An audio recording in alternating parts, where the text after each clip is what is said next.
Hello and welcome back to All for United WFC. And if you think that Connor sounds a bit different, that's because I'm actually being trusted to host today. So very, very exciting. We are going to be doing a tactical analysis of Sunday's derby win over City, obviously with a view to looking at everything that went right. It was a fantastic performance, but also the little things and details that we can maybe tweak to hopefully get past them again tomorrow night at Lee for the Cup semi-finals. Connor, how are you? You got me excited talking about the semi-finals now. I know, or the potential of it, anyway. I keep forgetting that tomorrow is actually a cup quarter-final. Yeah, it's actually quite a big game. It's strange, right? It's not very often you play the same team twice in 3 days. Like it's quite unusual. You don't get that a lot. So especially City as well. I don't know, has that ever happened? Like men's or women's, where you play like so soon after like two derbies in the space of 3 or 4 days? I don't ever remember it. I don't remember. I'm sure that someone can tell us in the comments of time that it has happened. I don't think on the women's side it's ever happened. Like obviously we've had them in our League Cup group before, but I don't think it was ever that close to I don't think it was ever that close to a league game. Thank you very much, Michael. It's very kind. Shocking this is. But yeah, I think it's interesting because obviously, to start with, just a general sort of overview of the game on Sunday. We played really well for the vast majority of the game. There was just a couple of points where sort of, especially towards the end of the first half, we just went a little bit off the boil and just let our guard down slightly. And I think it came down, I don't know what you think, but I think it sort of came down to just being a little bit more passive than we had been. And obviously we let in 2 goals. Yeah, I'm sure this is something we're going to get through as we go through. I think Barry said this on the show yesterday, that we go 3-0 up. You should then kick on and really go for it. Yeah. Then, get a 4th or a 5th if you can, but push them back. We almost got to 3 and went, okay, we'll go even deeper than we already were. And it was just, invited a bit too much pressure, and we just got a bit too sloppy with passing and got a bit lost control of the game. Whereas I think even when we didn't have the possession, we still had control of the game, but we just lost all manner of it, those kind of 10, 15 minutes before half time. Also, it's really interesting looking at the stats. City had about 3/4 of possession over the course of the entire match, and it did not feel like that. Like from the amount that we I felt were on the front foot for the whole of the game, you would not have expected for them to have that kind of vast majority of possession. But I think the reason they were able to do so little with it for the majority of the game was because of how aggressive we were. Which brings on to our first point we're going to talk about is the press. So this is a screenshot from literally the first 10 seconds of the game. So this is straight from kickoff. You can see we've got, the whole forward line, the midfielders. So obviously I think it's Cillian putting the pressure on the right-hand side over there on the ball and winning the ball back. But what I really like about this is the City centre-back, I think, gets the ball off that pass, but she's got no passes to make because of the way that we're closing down in the midfield. And I think that's been, if I had a criticism of our press this season, I think that would be it, because quite often I think we've ended up with one striker or one winger doing a really good bit of pressing work, and then all of a sudden there's no one else to get on the end of it and the ball just goes back to the opposition. It feels like wasted energy. No, absolutely. And I think we're going to see this a lot when you go through the slides, obviously, that we've got here. We've got quite a few bits to go through, but I think that's something, again, I wrote this in my piece that went out today, that you've got to press together. Otherwise there's no point doing it. If Tooney runs on her own, or Bizet in this case, runs on her own, and there's no one behind it, there's literally no point, because, as you said, wasting energy and things like that. But it was good to see. I mean, look at Hinney's further than Tooney in that screenshot. This is 10 seconds in. You're essentially playing with 2 number 10s there with those 2 pressing up. Gabby George is in that screenshot as well, pushing high. And I know we're going to talk about Jade later on as well, but Jade was ridiculously high, and particularly in that first half, pressing up as well. So it was good to see, because Mark spoke about this in the pre-match, in the press conference, saying you've got to start from minute 1 and and go at them and obviously defend well. And like I said in yesterday's show, there was a lot of people maybe questioning that, whether we were actually going to see it in action, and we did. So really happy with that. Yeah, I mean, you can see the example that we've got here. Connor let me loose on Canva, by the way. So this is why we've got like all sorts of numbered frames and everything going on. But obviously, I think the massive talking point from the game, definitely from neutrals and from sort of pundits, was Chiara Keating's performance and kind of the defensive errors that City made. And let's not beat around the bush. They made some really like poor decisions and poor errors. But I think it's really important to note kind of that we forced them into that. So you can see in the first frame in the top left, us putting that pressure on Keating. But then again, it's what we just spoke about. The pressure is then followed up. So you can see there the ball goes to Dom there in the midfield because she's covering off the spaces in that really good way that we've not always seen. She's then able to get the ball off to the right. It comes back into the middle. It leads to a shot on target for, I think it's for Tooney. So like, and that again, you can see that's in the first or second minute of the game. So it's that pressing together, the following up the press so that it's not being sort of wasted energy was what really impressed me. No, and I know you've got a couple of other slides to kind of back this up as well, but it's the position of the midfielders, the Janssens and Miyazawa in the midfield, cutting off the passing lanes as well. So even if you don't put the pressure on Keating, there's no real outball for them to go to anyway, because we've put the pressure on so much. Yui Hasegawa is an exceptional footballer, and you shut her down in the City midfield. They don't really have too many other outballs going through the middle, which is why they went out wide a lot. And obviously, Jade and Gabby did well, and Anna when she came on as well. Yeah, so I mean, we can see here Hinny there in the midfield, like it's cutting off these central routes, because I think City they've been good in the past at having those creative midfielders and those midfielders that can wriggle through really tricky spaces. And what we did really well was stopping them getting the ball to those players in the first place. And it was interesting today in the press conference ahead of tomorrow's City game.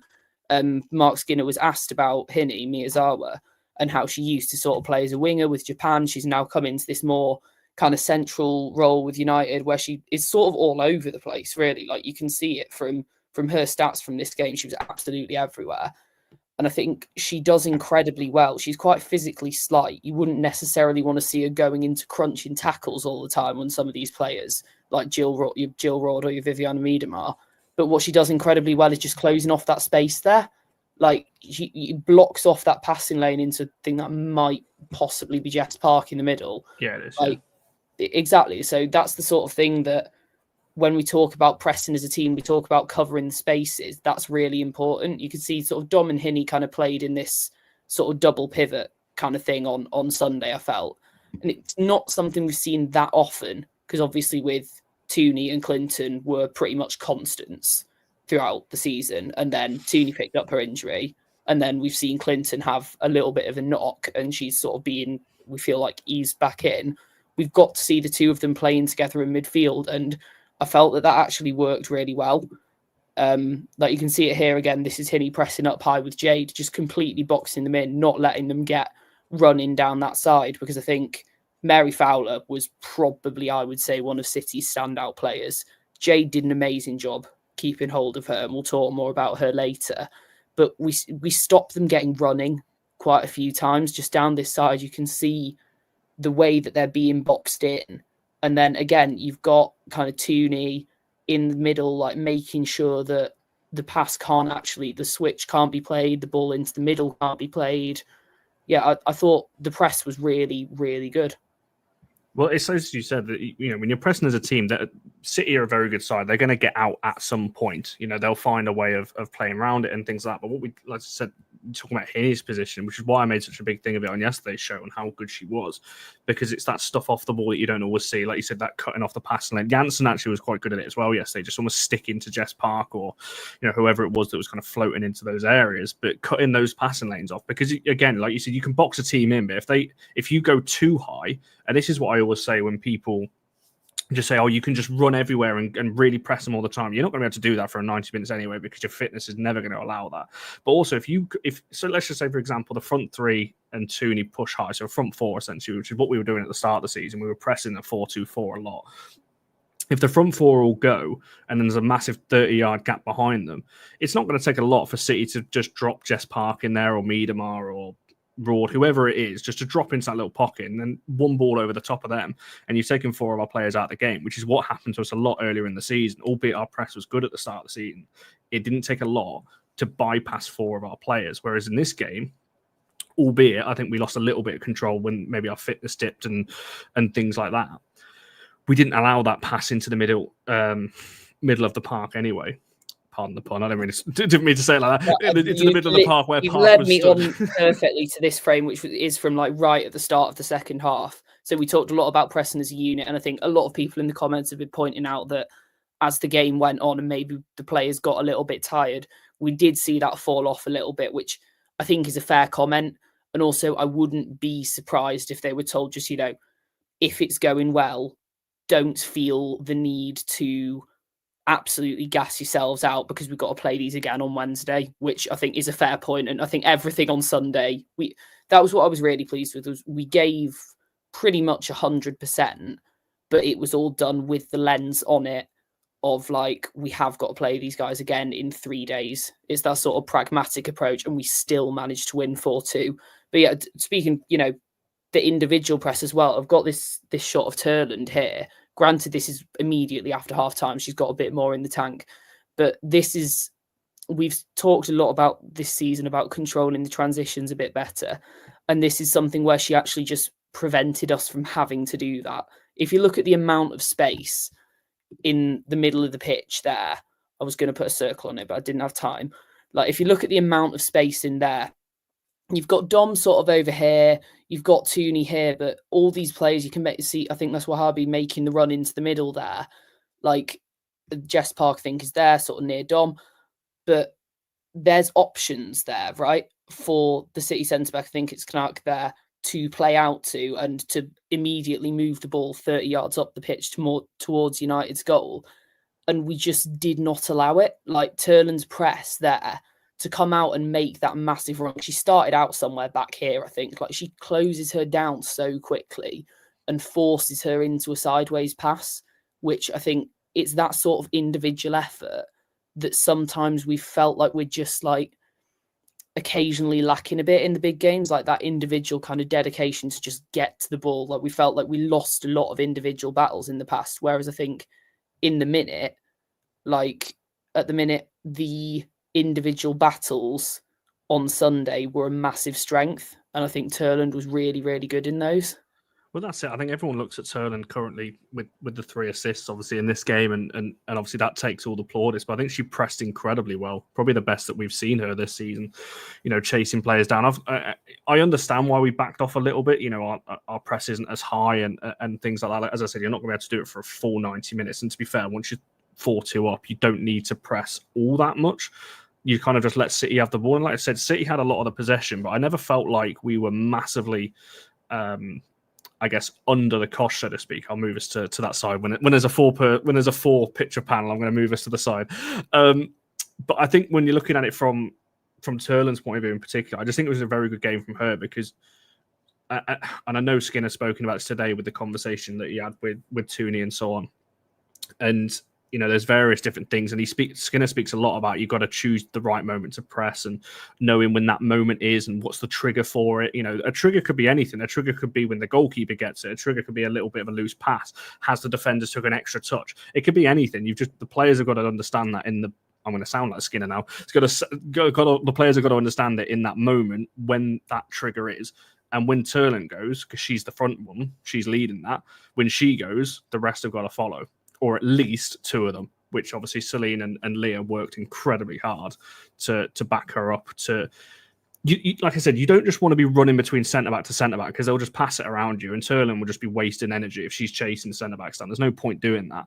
But just being there, being close enough to put a little bit of pressure on, and like I said, as soon as that trigger happens, maybe Hasegawa makes a loose pass, which is a bit unlikely, but she makes a bad touch or something like that. Maybe the ball goes into Raw and it's a little bit heavy. The players are ready then to jump and press as a unit. And I think that's what Turland led the line exceptionally well at on Sunday. Yeah, and I think it's interesting to see a few people in the comments sort of talking about Dom Janssen's performance. I actually think she did really well. I think the reason she might have looked a bit out of the game is because from watching it back today, I think she was told your job is Jess Park. Like, I think she contributed a lot other than that. But I think Jess Park is the player that in the absence of of Lauren Hemp particularly and Bunny Shaw, other than Miedemar, Jess Park is the City player I was far and away most worried about going into this game. And I thought by and large we did a really good job of nullifying her. So you can see like the example I've got here, when Park receives that ball in the middle, she's the sort of player who wants to turn and drive into the space, and we just completely stop her doing it. Janssen's so up close to her, she can't turn it in. Instead, she is forced to turn and play this pass out, which isn't what she wants to do. Her passing range, Park, is still very good, even when she's under that sort of pressure. But I think the major thing that you really do not want to let her do is get running. And I think Janssen did a really good job for most of the match of stopping her doing that. I'm going to move on in a second to a couple of ways that I do think the midfield could maybe improve, especially around the edge of the box. And I think that does involve Dom. But I think that is partly because we made a bit of a sacrifice. If my kind of guess is correct, Mark Skinner decided to make a bit of a sacrifice of she's not going to be able to be as involved in the play, but we are going to get her to basically man mark Jess Park whenever she's on the move into our half. You can see her looking over her shoulder for her on every set play, on every kind of like forward ball, everything. I think that was a gamble worth taking. Yeah, it's as you said, she's showing Jess Park to play the ball out wide. And I think we were pretty comfortable knowing it put a lot of faith in Jade and Gabby, to be honest, to always want them to force the ball out wide. Obviously, their main threat was Miedemar, and she's playing down the middle anyway. So you were always gonna try and keep the ball, and Jill Raw, actually. You're always going to try and keep the ball as far away from them as you can. So I understand that. And like I said, I don't think Dawn was exceptional. I don't think she was one of the best players, but like you said, she just did a job of marking, Jess. But I think JJ just got to put a good point there. The fact that you hardly saw her. Jess Park was invisible, so Janssen did her job. I think that's what is probably the biggest praise you can give Janssen in the game. The fact that didn't really mention Park. To be honest, I completely thought she was playing in the second half, because I was just like, just wasn't really in the game, and Janssen obviously had a big part to play in that. I think it just goes back to, I'm going to say this probably a few times as we go through this, that it's just as a team, you've got to, when you're playing in these big games, you've got to play as a team and defend as a team and attack as a team. You can't have, if you have this system where it's reliant on Janssen marking Park, for example, or you're pressing as a 4-player press or whatever it is, and one or two are not doing that job, it's going to look so disjointed. And like I said, I know that there's issues, which we're going to come to, that potentially need to improve, because, as we said, we did lose that control of the game. But by and large, everyone did their job for the most part to keep City out. Like I said, areas to improve for sure. And I still don't think Janssen is as strong there as maybe other players that we've seen leave the club this month. But we'll come back to that another time. I knew that from putting in a slide about how I thought Dom did really well as a holding midfielder, I was going to catch a bit of stick, but that's fine. Just last sort of like, there was loads that we could have gone through here, but to keep it kind of short and sweet, like I just wanted to pick one last kind of real positive out of Hinnie's game, which was this sort of, it's technically not the assist because it's not the second to last touch on it, but this flick where she creates the first goal is just unreal. Like, it sort of passed me by the first, like watching it live, because we were in the away end, it was sort of like right down the other end of the pitch, and your depth perception's really off. It looked like the ball just sort of went up in the air and came back down. And in reality, the flick that she does to get around that player is just, I think this is the technical quality that makes her really useful in that midfield role. She's got not only the sort of legs to keep running around and like just pressing people, but also I think because she's quite physically slight, she's got to have that technical aspect to her game. Because say that's Miedemar and she's got her back to the defender there, she can probably just sort of shrug them off and turn them.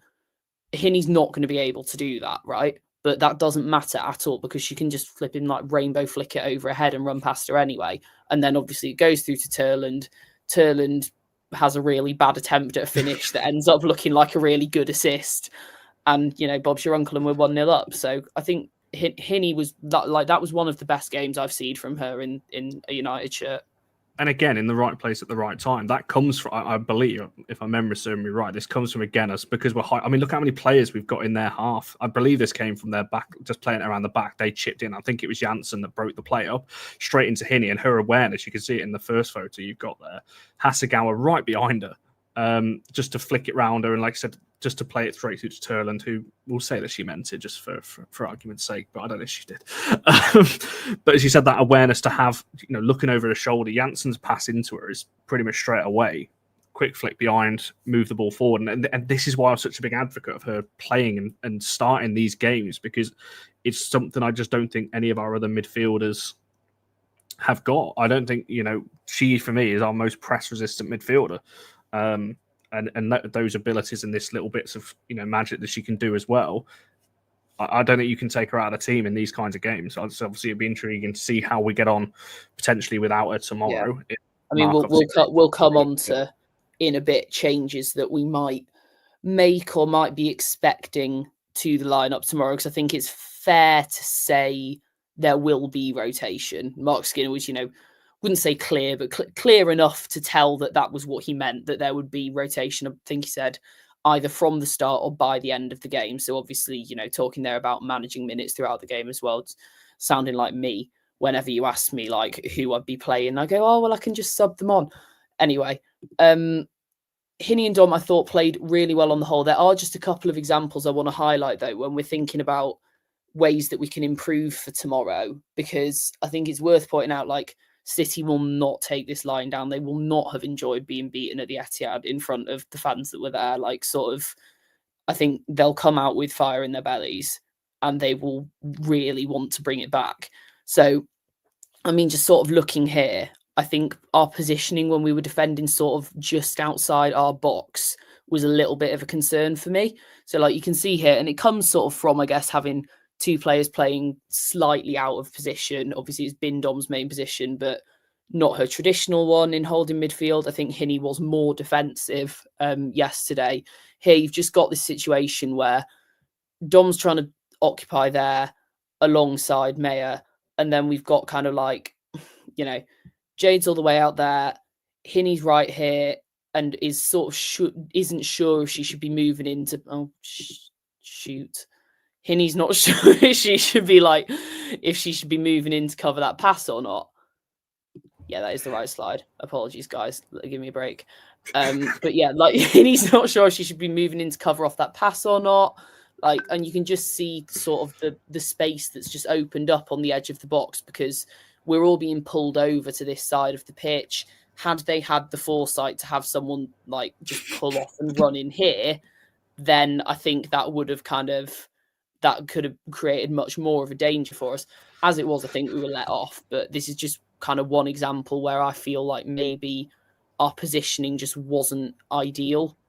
It's just that in-game awareness. I actually don't think the picture one. I think positioning is probably okay. Janssen's recognised that Miedemar's in that position, and she's aware of it. But as you said, Miedemar, Dom's instruction was clearly to not worry about her necessarily, because Dom's pointing there, and then lets her kind of drift off, which is fine. Kind of leaving that to the centre backs. Obviously, Maya and Millie, but I think Maya and Millie struggled a little bit up against her. Because obviously a lot of City's good chances, Miedemar was turning our centre backs a little bit. And I think that's maybe when you're looking at, improvements and things like that, Miedemar is obviously the big threat, and she's world class. You know what you're going to get from her. But it's just maybe that awareness a little bit that you're not going to get with a player that's maybe more naturally suited to that role. Yeah, and I think, again, these examples that I've pulled are sort of like, I think it's just that awareness, like you say, again, like you can see in the top left one there, Fowler, she does get a shot off in that situation, because you can see how many players we've got around. We've got 4-3 there. Leah, admittedly, I think that's Leah, probably couldn't come in much closer, but you see we've got sort of two clusters of defenders, and then Fowler's just got this channel. And I think had she run, Jade probably would have stepped in, but as it was, she shot wide, and but again, that's a bit of a let off, like you don't want to be giving someone that clear an eye on goal, even from that kind of distance. Same sort of awareness issue here. Like you can see Miedemar gets the ball, plays the 1-2 there, and she ends up spinning off into this massive, great space and shooting on goal. And this is actually gets deflected out for the corner from which they score their second goal. So this was sort of, I think, probably one of the poorer passages of play defensively just because we didn't really deal with Miedemar early. We let her get that shot off. She forced the deflection. The deflection obviously leads to the corner. The corner leads to the goal. So that probably wasn't ideal. And I think, again, it comes back to that word awareness. Just, I think we know Miedemar is their biggest goal threat, right? Like, we need to be really focused on nullifying that. I would say Park is their biggest creative threat. And I think we did a really good job on her. I would say Miedemar less so. Like, she pretty much single-handedly dragged them back into the game. Yeah, I think as well. We just backed off in the last kind of 10 minutes. So, and I understand it when you concede one and you're almost like let's just get to half time at 3-1, and we just dropped further and further off, almost like inviting the shot, really, which is fine. You know, you can do that in games if you want them to shoot from distance. That's fine. But yeah, not Miedemar, because she is more than capable of scoring from. Yeah, you don't want to shoot from anywhere. And then the last one, sort of, again, just awareness thing. It's Hinny here, like, just maybe not being totally sure. Maybe not being totally sure about her positioning. This is Parks just played in like the short corner here, and she plays a 1-2, she goes out, and then she comes back in, and that's where you see her about to receive the ball here. And she drives like into the byline, manages to get a cross in, and we do manage to clear the cross, but it's a real kind of scramble. So I think, again, it's the massive point for me is Park and Miedemar are the two players we really need to nullify. And it's Miedemar who ends up getting the ball in that scenario as well, with her back to goal. But again, for her, that's not as much of an issue because she can just turn. Like, she's got that physical strength to be able to do that. So it's about cutting off her supply. No, absolutely. And then this is more Miedemar. So this is obviously the first header for the goal. I think, I asked Mark Skinner about it in the press conference today, and he did say, like, yeah, it's preventable. So from our point of view, it's very preventable. And I do agree. It's not the best bit of defending. I very rarely have a bad word to say about Millie Turner, and I kind of still don't, because this happens. But it's not great from her. Like, she should be physically competing a little bit more with Miedemar there. She has a fairly open sort of shot at goal, and from that sort of range, she wasn't going to miss. And then this in the bottom right is a chance where I think we were incredibly lucky that Jill Roord, who's on the ball, doesn't spot Miedemar's run. You can see her circled there. You can see the space in front of her. Again, I think it's just we're lacking that awareness. I don't think many of our players are really aware of where Miedemar is in that shot. And I think if she receives the ball there, she shoots and she probably scores. As it is, Roord tries to sort of play it around the defenders with Fugino, and they don't manage to get it into the box until someone has picked up Miedemar. And then at that point, we managed to clear. But this, for me, was just a little bit of a warning sign, just that awareness of like of just really picking up her as a striker, because she is by far their biggest threat on goal. Yeah, and I think T just made a really good point. This is a weakness of zone of mark, and that's literally what I was just about to say, because I was just double checking. That is Jess Park that Dom is stood right next to. So ideally, you would have your kind of holding midfielder or one of your midfielders on the edge of the box blocking that. And to be fair, Hinny could get across if that pass goes to Miedemar and blocks. I don't quite remember how that phase of play plays out. But, as we've said through the last piece about Dom, she's clearly been told just to mark Jess Park out of the game because she's followed her past Mayer into that, almost like a third centre-back position. So she was clearly stuck to her, and obviously that left a bit of a gap, for Miedemar to exploit. And what I will just say, in defence of our players a little bit, and, I do think Millie's got to do better on the goal. But what I will say, I just think Miedemar's just so good. I think we can improve for sure. There's always things to improve on, but I think Miedemar is such a good forward. As people have seen over the years that she's been playing, it's always going to be difficult. So I feel a little bit for Turner. I think she can definitely do better. She'll know that. On the goal itself. Definitely. But yeah, we can definitely improve to stop her a little bit. I agree with. I think Locke put in the comments a bit earlier on though. I'll be surprised if she plays tomorrow. Me too, considering she's just come back from injury. I really, really hope that she doesn't play tomorrow. That would it would relieve a lot of stress for me, I think. In answer to this, yes, Kayla is cup tied tomorrow night. Can't remember if she was on the team sheet against City or not. I don't think she was. I think Saf was still on the bench. But yeah, so for the League Cup tomorrow night, Kayla is cup tied because I think she was named in the squad for Southampton earlier on in the season in that competition. So won't be seeing her debuting tomorrow, which is a shame because I think it would have been the sort of game where she had the chance to really step up and really make a name for herself. But then on the other hand, I don't mind just having Fallon in goal tomorrow. Just removes a lot of stress for me. No, absolutely. Sorry, I get so distracted sometimes with Is these that things. oh my! It is 1.1 million.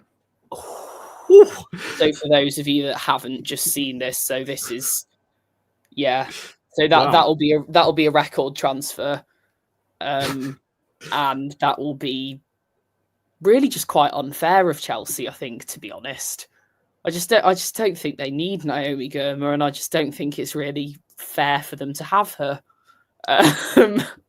But there we are. I love it. I love it when news breaks when we're live on here because people get our live reactions to what we think. I mean, that's ridiculous. I mean, she's an unbelievable centre back. Fair play. She's to incredible. Chelsea for getting it. Obviously, it's not fully official yet, but obviously, the Athletic are reporting it. It's going to happen. They very rarely get something wrong there. I think 1.1 million.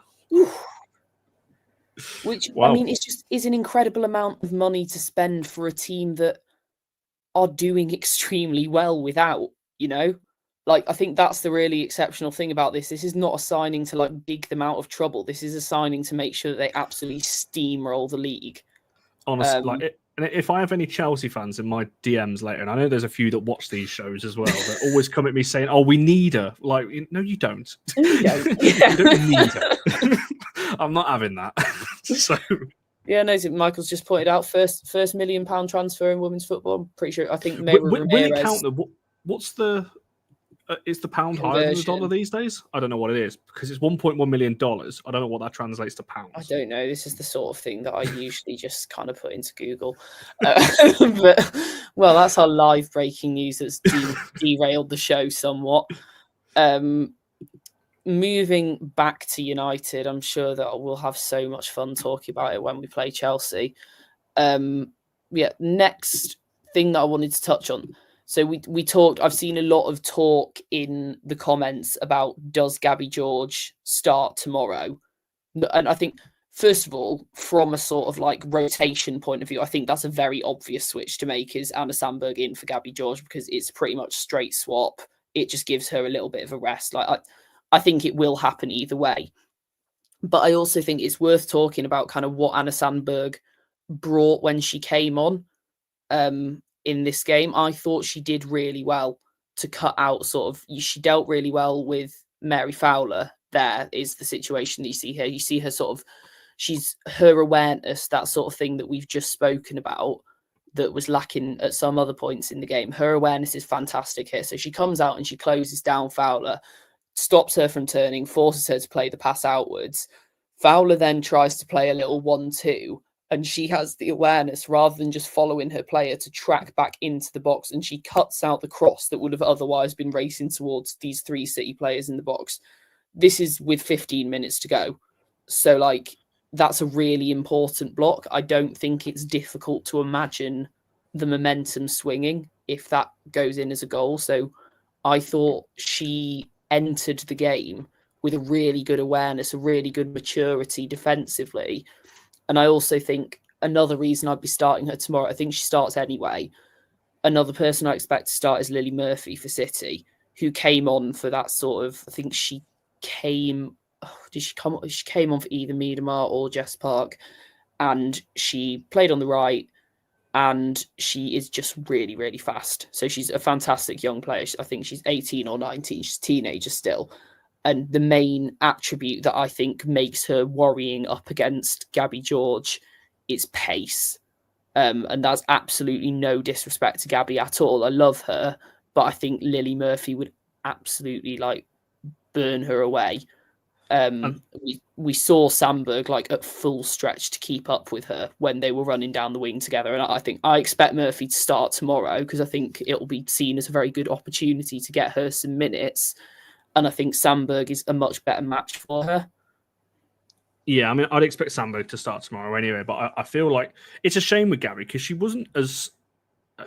I don't know if slow is the right word. She's slower than she was, is the best way I think I can put it, post injuries that she's had. You know, Gabby was always known as that kind of explosive pace and, you know, really kind of evening, Becky. Yeah, hop on. We'll get a City's fans view of it. We've just been moaning about Chelsea as well, which I'm sure you love.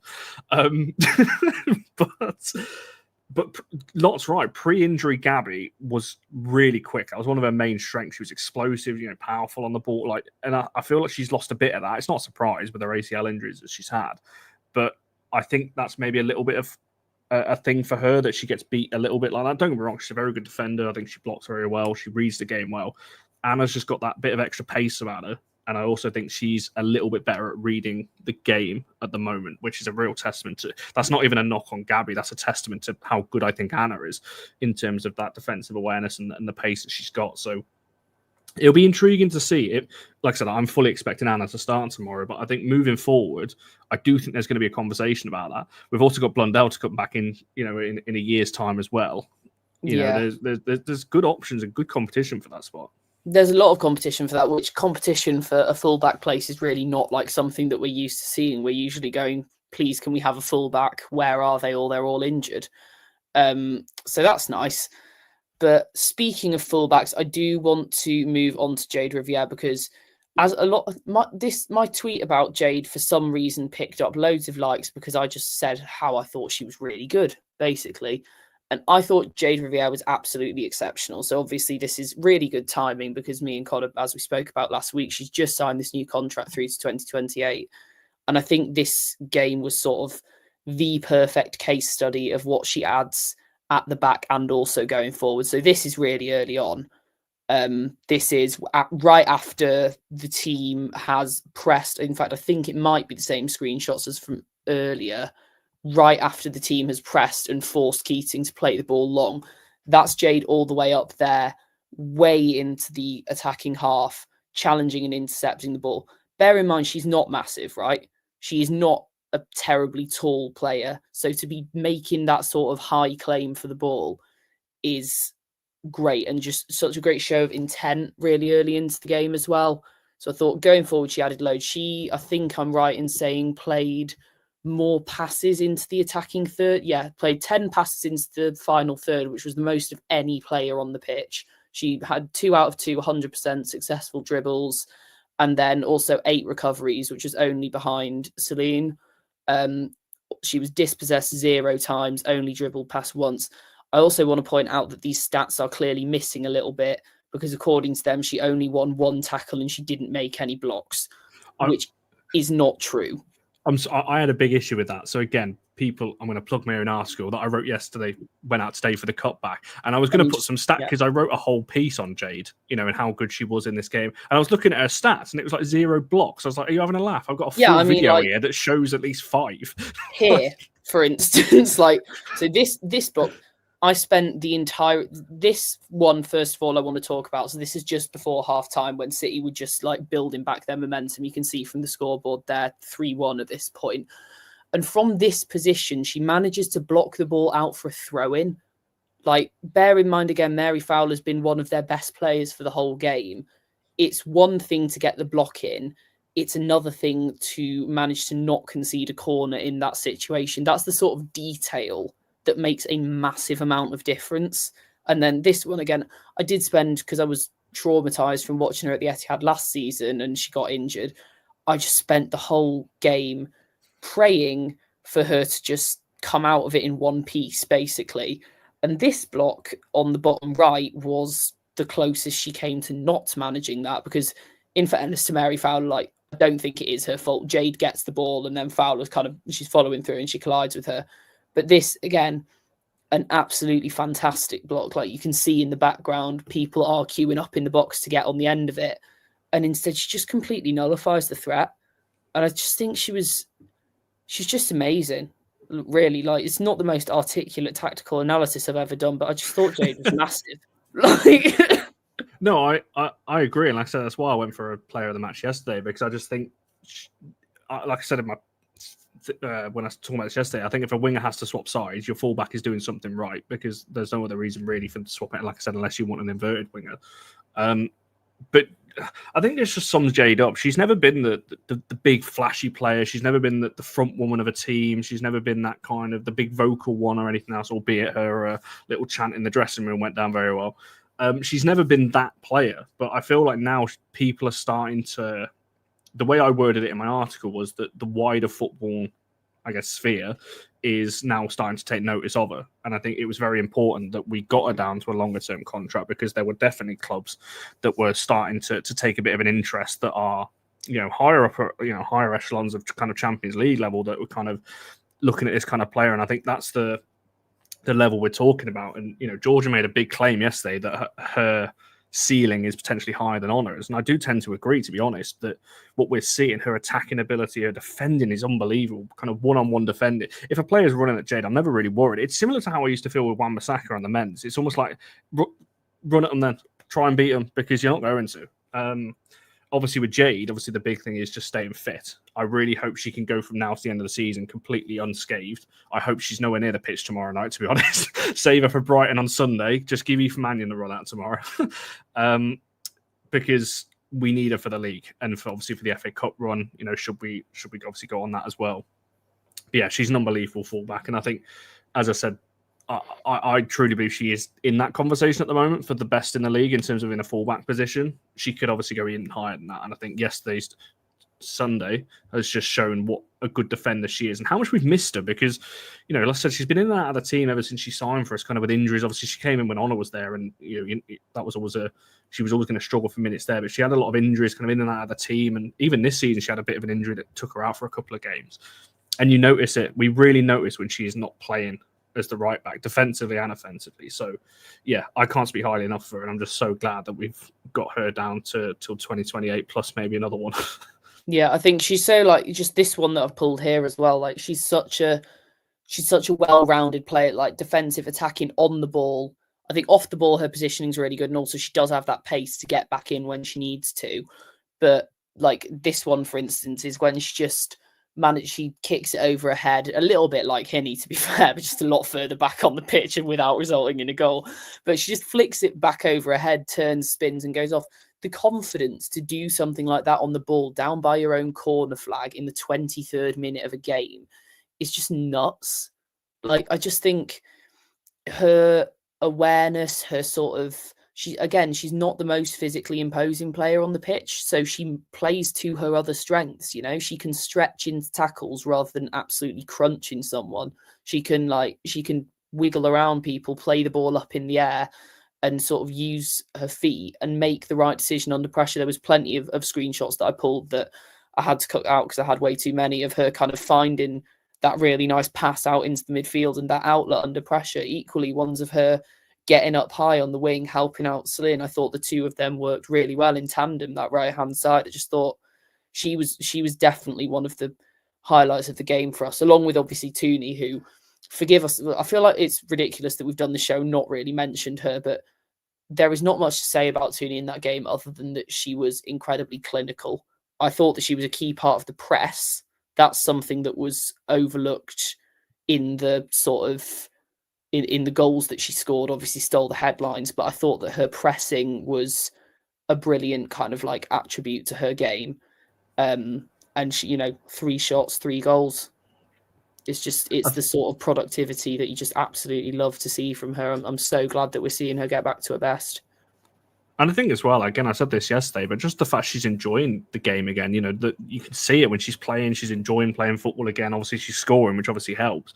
But I think just overall, she looks a much better player now. She's enjoying the game again. And I think, yeah, it's brilliant for her. Obviously, she scored 3. You would argue, especially, I literally was, I had you in mind when I was about to say this. Obviously, it was definitely City's mistakes, but I would argue some of them are forced. I think 100%. In that respect, City don't make those mistakes if we're not pressing from the front, because City would just play it around the back, as we saw when we didn't press high. So definitely City's mistakes, but I think we forced them into it, and you've got to finish them off essentially. So yeah, I thought she was very good, very good. But I do think there was other players that were, again, like you said, it sounds weird, doesn't it? A player scores a hat trick, and it's almost just like, were they the most important player in the game? I don't think she was. So obviously she scored the hat trick, which means we wouldn't have won the game if it wasn't for her. But I do think the roles of Hinney and Jade and these other players got us the win because of how it's like we said, it's overall. proper like team effort.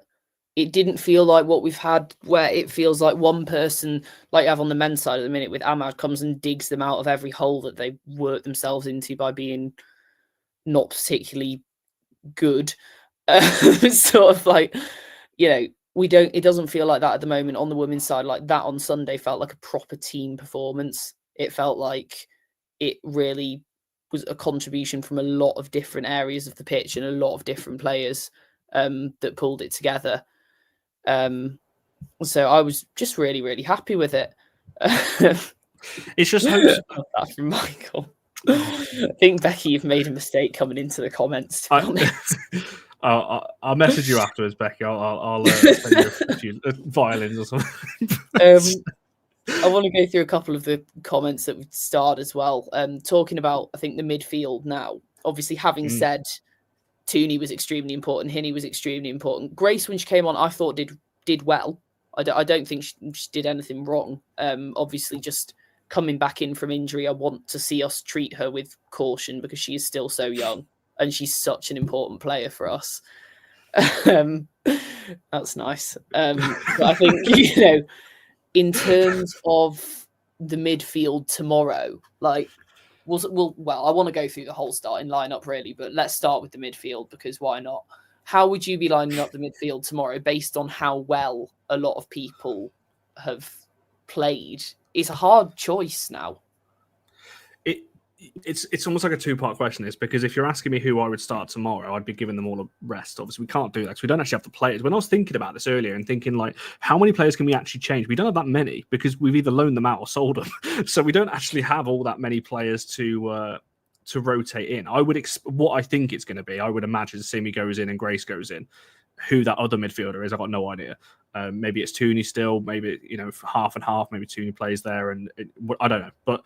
I would like to see in moving forward that Grace has got to earn that spot back because there's a lot of this is for another show, and I'm thinking of a show idea here. Maybe next week at some point we'll do a show on Grace. On this sort of thing we tend to brainstorm on WhatsApp rather than just like live on the channel. But I'm thinking because ahead, brainstorm because there's a lot of conversation around Grace at the moment, and I think because she only signed the 1 year extension, obviously now we've seen Jade sign a 3+1.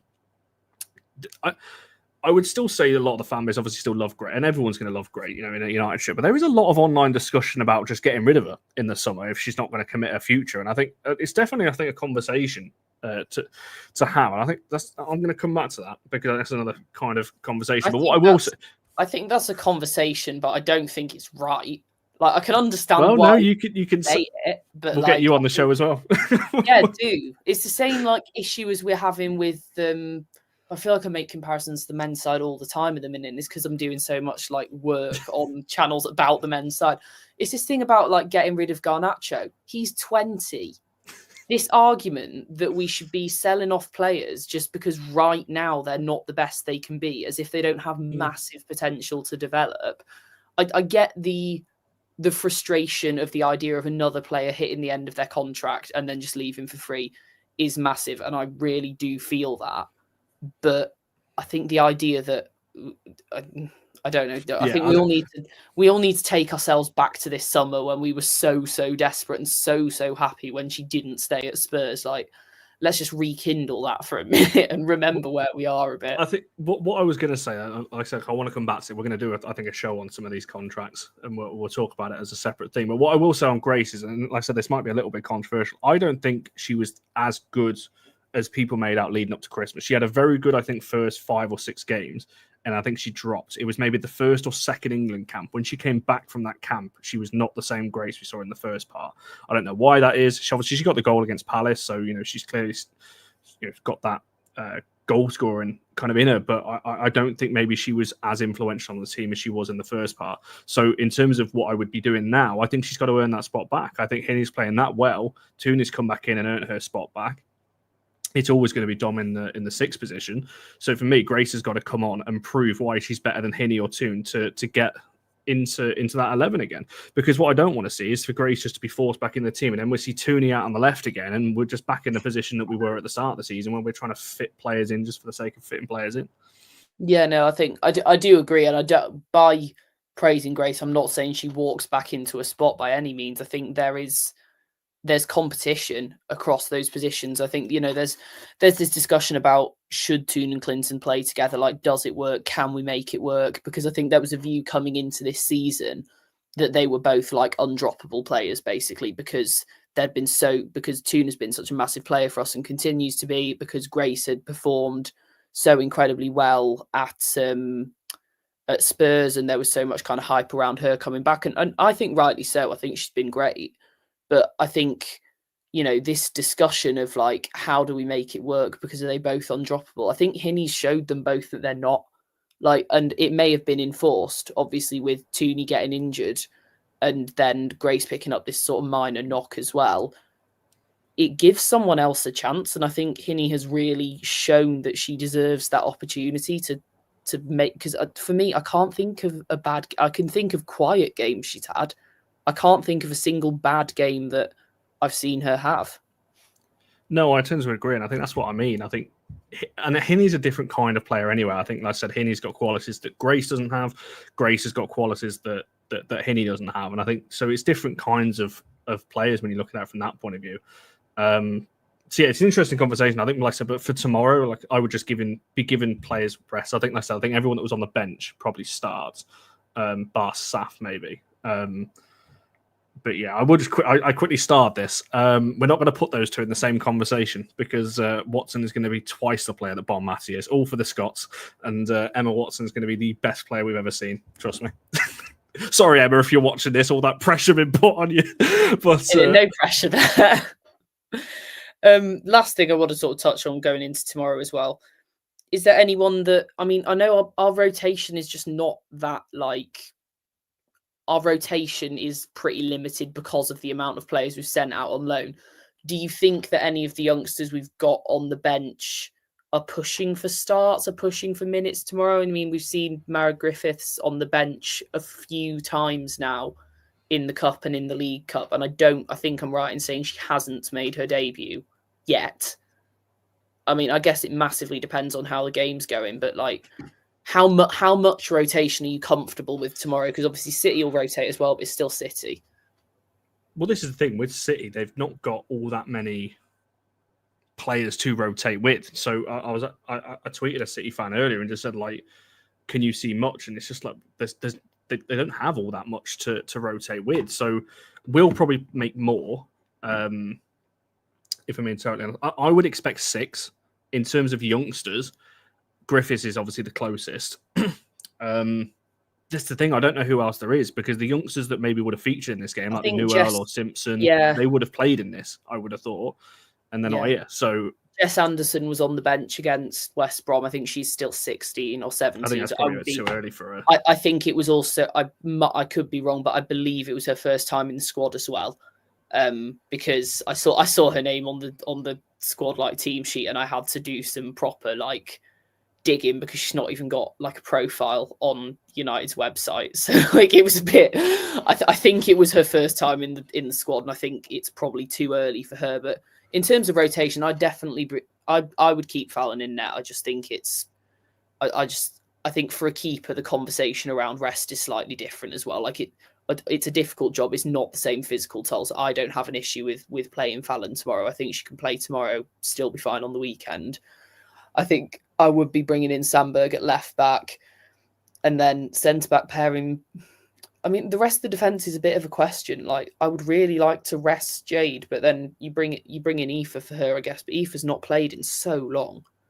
It feels like, at least. This is the thing, and this is my only issue with loaning players out, albeit the right decision. I will quickly caveat this by saying it's the right decision. We don't have anyone else, unless he puts Gabby at centre back. Millie and Mayer have got to play again, or he drops Dom into centre back, but then Dom's playing again. So we don't actually have anyone else. This is what I mean when you're talking about rotation. Anna will come in for Gabby, I'm sure. Then you're looking at the front line. It's probably Rach and Melv, right? They'll probably be the two that come in, but there's no one else. So. Would you? How would you feel? Because this is something that I was just thinking about watching the replays, about having, like, say for instance, have Simi in that holding role, doing what Dom was doing and kind of like marking Park out the game, and then instead drop drop Dom in centre back and have her deal with Viv, would that make you more comfortable? I mean, this is obviously assuming Miedemar starts, but like in that hypothetical situation, which I don't actually think will happen. I mean, I'd be doing that anyway, because I think Simi will probably definitely start, I'm sure of that, tomorrow. But I think I would be trying it anyway. Just drop Dom back in, and then obviously it'll be Simi and Grace, and then obviously Tooney or Penny, whoever you want to play there. But yeah, I wouldn't be against it. Just to see, because he has done it. Dom has played centre back before this season for us. I can't remember what game it was though. Was it Newcastle? I can't remember which game it was. That's going to bug me. Someone in the comments is going to have to remind me. Dom has definitely played centre back for us this season. But it was the game when Mayer went to right back. But I can't remember for life me who it was against. I literally can't. If it was Newcastle, it was like the one game that I wasn't at. It was either Newcastle or West Brom. This is going to bug me now. No, it's not. I don't think it's West Brom. It was Newcastle. I've just checked. Everton Cup, people are saying. No, it was definitely Newcastle. I've got it up on my phone. And 1.5 against Everton, so they are right, actually. So twice. So quickly. Yeah, I mean, I think I'm just nervous because I know we can write off the League Cup and people do sometimes. And, the fact this called the Subway Cup now, I think doesn't help because I just struggle to take it seriously because I just think of the game on my phone, Subway Surfers. But among obviously sandwiches and everything, there's just so many things that it sounds like that is not a football competition. But like, it's a trophy, right? And it's against City. Like I have absolutely no interest in treating tomorrow as like a training game. I really want to win. Like, I know it's an obvious statement to make, but I don't want to rotate to the extent where we basically we play everyone out of position and we go, oh well, we had no choice, we had to rotate. Yeah, and to be honest, I think the players that we're bringing in, we're talking about here, people are arguing for these players to start anyway. People want to see Simi get more minutes. They want to see Melvin starting off the left. They want to see Grace starting. They want to see Anna starting. So these are players, we're talking about starting players that people want to see start anyway in the WSL. So that's what I mean. I think our squad is still strong enough to still do it with a little rotation. I just don't want to see us, put a full. I don't think it will be. Let's say I think it's going to be a pretty much a changed team for tomorrow. But is that true? Is it? I should know really. Let's have a look. Let's fact check this. If that's true, then it is. Oh, we have to win then. I mean, we had to win any. Also, someone like Erling's made a very good point. This is a quarterfinal. I feel like we keep forgetting this is actually a cup quarterfinal. And I think as well, if you mentioned about the devaluing the cup a little bit, but if we win it, it will be the hardest run I think anyone's had to the cup because we'd have played City, then probably an Arsenal semi-final away, it'd be and then a Chelsea Arsenal final, or Brighton, and then almost certainly Chelsea. I think Chelsea's got Durham this week, and then it's Spurs or something. Spurs or you want to say West Ham, but I could be talking complete nonsense. Spurs or someone. That's what I mean. So it's going to be a Chelsea final. So we'll have played all of them en route to the final if we want to win it. It would be an extreme. I think it would be a really big achievement. Like this is the thing. Like, does anyone care about the Subway Cup? I'm starting to. I'm starting to think that maybe So ask us tomorrow when kickoff starts, and I'll be there swearing and all sorts. But I agree to the point. It's not that important. Like if we lose tomorrow, I'm not going to be going there going, "Our season's over." Like what a dreadful result. It depends how we lose. If we get battered tomorrow, I'm going to be a bit worried because it's almost just like, I'm happy with losing. Well, no, I'm not happy with losing tomorrow. I'll be semi-contenter, if that's a word, with losing tomorrow if it's not an absolute battering. If we get turned over 4-5-0 or something, then no. But I think it depends. Again, everything's about context. It really depends on the context of a potential loss. Yeah, no, I think that's right, and I think it's another the game that I am more worried about is Brighton on the weekend. But I do think that this is just all part of building that momentum. Like if we come back and exactly like the League Cup in literally any scenario, right? But I think if we win tomorrow, it goes to building that momentum going into the game on the weekend. The game on the weekend, I think, is you guys were saying on the show last night, is really important for our momentum. Those are the sort of games that you need to be able to win that we drew earlier in the season. If you're going to be challenging for titles, those sort of 1-1 draws are are the things that kill you. No, absolutely. And that's why, again, I'm going to shout me article, but this is why I said that there's no room for error now, really, for us, because there isn't. If we want to get top 3 and if we've got serious ambitions of that, we've got to win pretty much every game until we get to those last 3 now. And we can. The games are there to be won. So that's why I think tomorrow, although it's not important, it would just be nice to keep a winning run going. Well, I don't want to, when you're looking at our run at the moment, we've not lost since Chelsea. We've won every game since. We won, obviously, at the weekend. I don't want to put like an L. I don't want it to be all on my little spreadsheet that I've got that's all color coded. I want it to be all green going down. I don't want to be like all green and a red line and a couple of greens in there again. So in that respect, I kind of want. Oh my life! Sorry, Ian. I read your comments so differently then. Oh my life. I read that as. I took that completely out of context. I just saw the words Kelly and died, and I was like, "So what?" I think she's fine. I mean, they've not died out. Again, like I said, we spoke about it yesterday, but I don't know. Yeah, and again, Mark Skinner was asked about it today, and obviously gave his sort of standard answer of "We're not going to talk about another club's player," which, that's what you'll get from a football manager. I mean, that is. I think that's everything. That was all right. I think I did an okay job. Yeah, I know you started earlier. Did you bring this up or not? But impressive at Connor and Cerys and Connor there. I've had no influence in this. This was all Cerys' idea. Put it all together, put all the screenshots together and everything. I've just turned up and spoke like I normally do. So this is all Cerys here. So no, well done. First, she put a tweet out earlier. Go and like it as well. But and following it if you haven't already. But only came on the channel just over a year ago for the first time now. Look. Yeah, I completely forgot to post about it. But it was because I found it in my DMs a little. I think it was on the way to the West Brom game. I was like, must have been about a year ago because it was this point in the FA Cup. And it was a year ago last Monday. So look. There we go. Look at us. Look how. I reckon we could market this as well. I do so think there's something in this, but this is twice now we've done this, so there's something in this. I think it works. Like I don't know if Barry and Charlie are watching, but like, yeah. Anyway, we'll leave it there. We will, I'm sure, be back to talk after the game and ahead of the Brighton game. You hear from us all the time this week. Connor will obviously be tweeting during the game tomorrow for those of you who aren't there. I will as well. I will also be reporting on it. So we will see how tomorrow goes, and we will see you in the next one.